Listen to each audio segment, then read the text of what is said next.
Good morning, YouTube. T.G.I.F. Thank goodness it is Friday.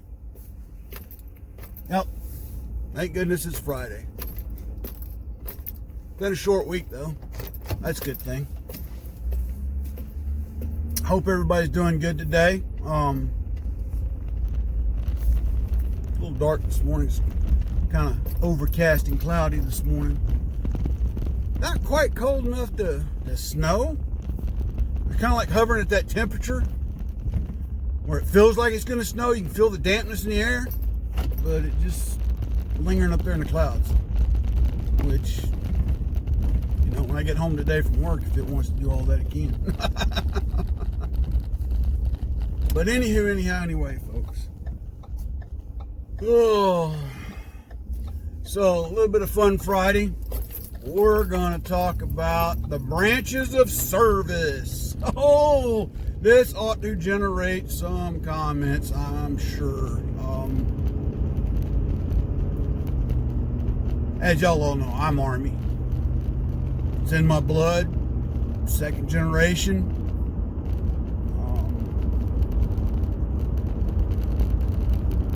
I come from a long line of people that served in the Army. My dad was a career soldier. His first cousin was a career soldier.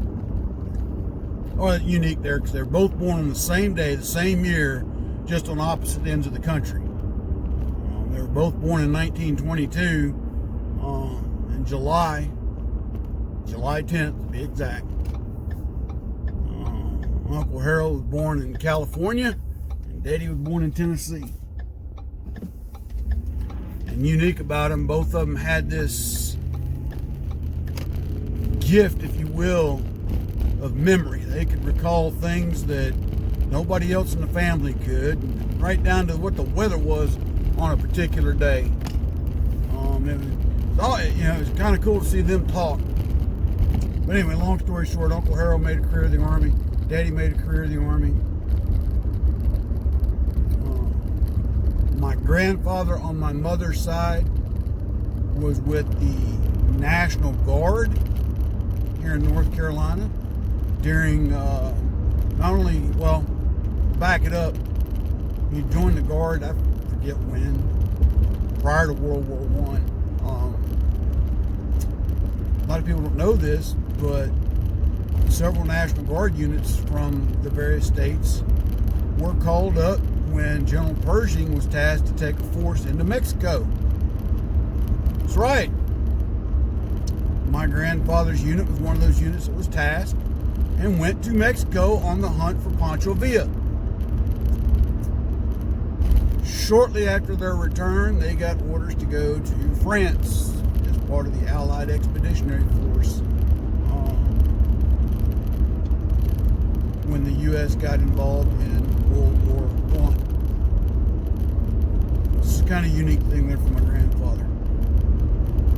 But that's part of what I'm going to talk about today, actually, is that we have the National Guard today. You can see people are forgetting this history. So the National Guard stemmed from a National Guard Act by Congress shortly after the Spanish-American War. And the reason being was not all states had a militia or volunteer force in place, per se. When the Spanish-American War came up, and the U.S. went back to its traditional method, calling for states to provide volunteer units. Why? The standing regular army at the time of the Spanish-American War was approximately 25,000 troops. Okay. We had a very small standing army for the size of our nation, believe it or not. And traditionally we had, for many years we've had a small army because we depended on the states to supply volunteers in the time of need during war. And you can go back through a lot of these state histories. Well, a lot of your National Guard units, once they were enacted and established, basically took their heritage and their lineages from these state volunteer units. So if you go back to the Spanish-American War, if you look at some of the pictures, if you see a soldier with a collar insignia that says USV, that means he was a United States volunteer. Okay, he was not regular Army.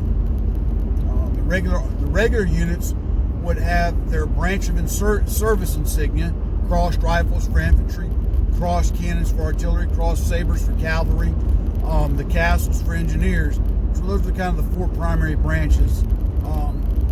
And normally they would have a number affixed to the top to indicate, now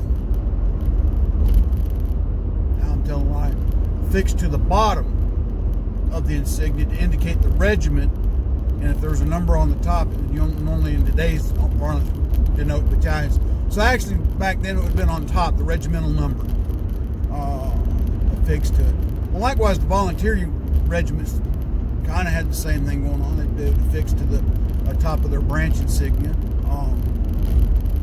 Teddy Roosevelt, former President Roosevelt, was a United States volunteer. Okay, and he rose to become the commander of the 1st United States Volunteer Cavalry Regiment, i.e., the Rough Riders. Okay, and that was kind of a ad hoc unit of several people volunteering from several different localities. But you had instances of, we'll jump forward to World War I, where now the National Guard has been established and has been for several years now. But several of the National Guard regiments from various states were being compiled into divisions. Okay, so what's a division? In the Army parlance, a division is an organization or unit that comprises 2 or more brigades. A brigade is comprised of 2 or more battalions. A battalion is comprised of 2 to 3 companies. Companies, 2 to 3 platoons. To simplify the terms. So we also saw that, and so we see in World War I, these National Guard units that had been traditionally state volunteer units in the past, coming together to form divisions. So we've got some rub going on here, because some of these divisions were being formed from National Guard units from predominantly northern states and predominantly southern states. So why were World War I? What's this got to do? Because of the deep-seated tradition and lineage and heritage of these units. Many of the southern units still traced their heritage back to the Civil War units that had been raised and fought for the Confederacy. So there was still some tension there when these units were formed.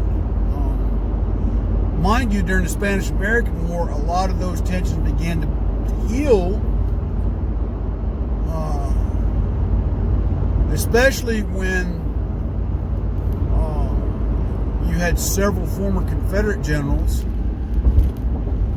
who were given volunteer commissions in the Army during the Spanish-American War. Basically, they were recommissioned into the Army to serve. One of them being Robert E. Lee's nephew, Fitzhugh Lee, would go on to command units in the Spanish-American War. But another and more important one would be Joseph Wheeler. Now, Joseph Wheeler was a young cavalry officer during the Civil War, resigned his commission and joined the Confederacy, served under Nathan Bedford Forrest. He would later go on to, he would take the oath of citizenship once again at the end of the Civil War, like so many people did. And he would go on to serve in Congress. And that was one reason he was appointed or recommissioned. But in a rare instance, you see, Fitzhugh Lee was given a commission as a U.S. volunteer, whereas Joseph Wheeler initially was, but then was granted a commission back into the regular Army. Once, where his original commission had come from way back in 1860-something. And it kind of started the mending of North and South rivalry and things of that nature. And General Wheeler would go on to serve until about 1905 when he'd finally retire. But the National Guard Act came into being, one, so that every state would have these units already in place instead of having to raise them for future conflicts. And I'd have to go back and read the full measure of the act, what it said states had to do versus what they could do, that kind of thing. But that's how your National Guard came into being. And that kind of, I wanted to share that little bit of history with you this morning, because many of your National Guard units trace heritage back to the original volunteer regiments of the states. Some states prior to the National Guard Act had state militias. Some actually called theirs National Guards. Prior to the Civil War, many states had militias, and they actually had competitions, drill and ceremony competitions. And some of the units were more flashy than others. You had the Zouave style of dress that was very prominent at the beginning of the Civil War. And it kind of came from French colonial units at the time, where they derived it, real baggy pants and spats over their shoes, very ornamented vests and jackets, shell jackets, which is a waistcoat, and instead of a cap, fezzes.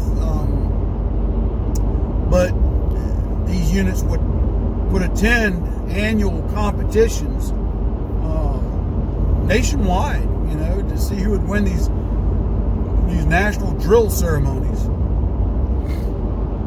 Because back in the Civil War, that's how you maneuvered units on the battlefield. You had to be able to control them, through marching cadences, knowing whether to execute a column or a flank movement in order to maneuver a company, a battalion, a regiment into place, into line. Because at the advent of the Civil War, we were still lining armies up across from each other on a field and shooting at each other in the open. Now, later on in the war, we begin to learn that, hey, if I get down and I hide behind this log, chances are I might not get shot. But even then, you still had lines. And many of your major battles, all the way up to the end of the Civil War, still you formed units in line on the field, and you tried to maneuver to outflank your enemy.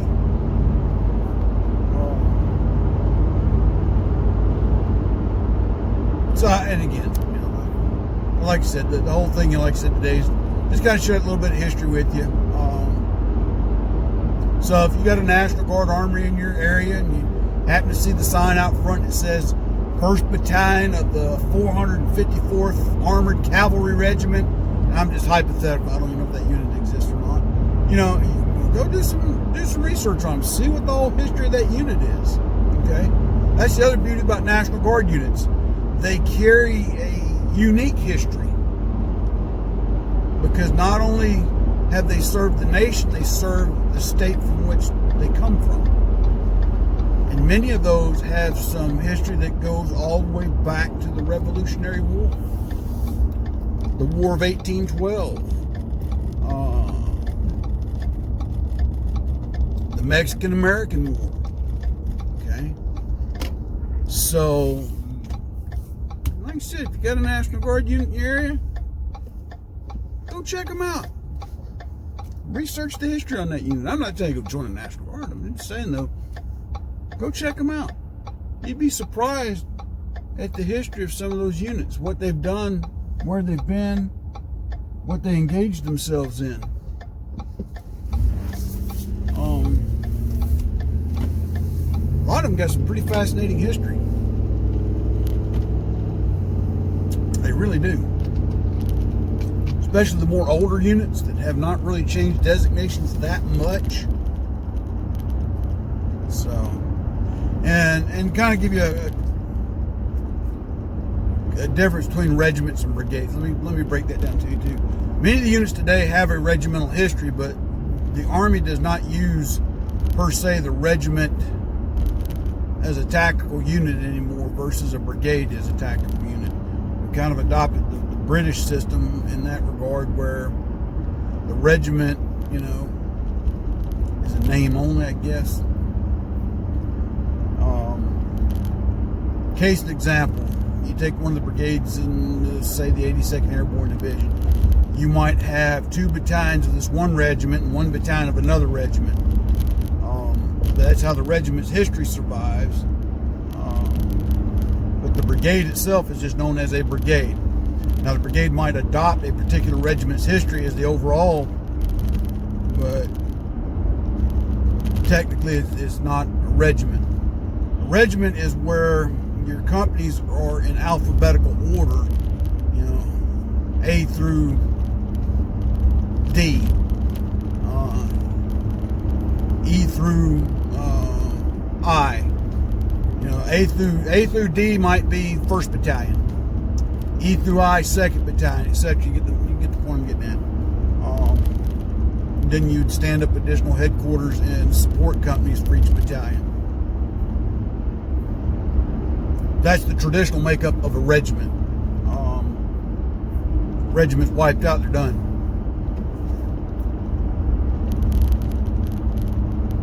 But now it's, you know, again, we use the brigade as a tactical formation. But back to Civil War, regiment, you know, the regiment was a tactical formation. Even though the regiments were formed into brigades. Case example, World War I, regiments, you know, I think it was 4 regiments to a brigade. That was how divisions were formed in World War I. You know, you had 4 regiments to a brigade. I think there was 3 brigades to a division. And then the division commander maneuvers the battalions within the regiments per se. There's different ways to command and control these formations on the field. Like I said, the British Army used to use regiments, and then they realized, well, if we wipe out a regiment, oh man, we got to stand up a new regiment. So the way that it's been explained to me, the regiment is the training ground for battalions, and they'll train a battalion, and the battalion will go into the field force, and it'll be like the 2nd Battalion of the Grenadier Guards. So the regiment trains troops. Those troops go to the various battalions in the field, but all the battalions of that regiment are not serving together. You might have the 1st Battalion Grenadier Guards in England, and the 2nd Battalion Grenadier Guards are in Cyprus, you know, wherever the British has troops these days. And that might be, those would be permanent postings for them. Kind of sort of unique there. Now the Marine Corps still has regiments, but again, even then, they don't fight as regiments per se, as they are assigned to not brigades, but very similarly organized in expeditionary units. Marine Corps normally deploys as MEUs, which the last time I checked is about equivalent to an Army brigade unit. I think it's got 2 to 3 battalions of infantry or armor, depending on the makeup. Usually a battalion of artillery goes along, and all the other attachments, signal, air defense, engineer support, that kind of thing. Of course, Marines are a little unique, you know. If you don't know this, the Marines don't have medics. Their medics come from the Navy, corpsmen. Likewise, a lot of their logistical support comes through the Navy as well as their own, you know, through the Marine Corps logistical system. Want to make a Marine mad? Remind him his paycheck comes from the Department of the Navy. They don't like that. Don't know why. Used to make Marines mad. Call them junior sailors. I don't do that anymore because they really get upset about that one. But in all fairness and all love,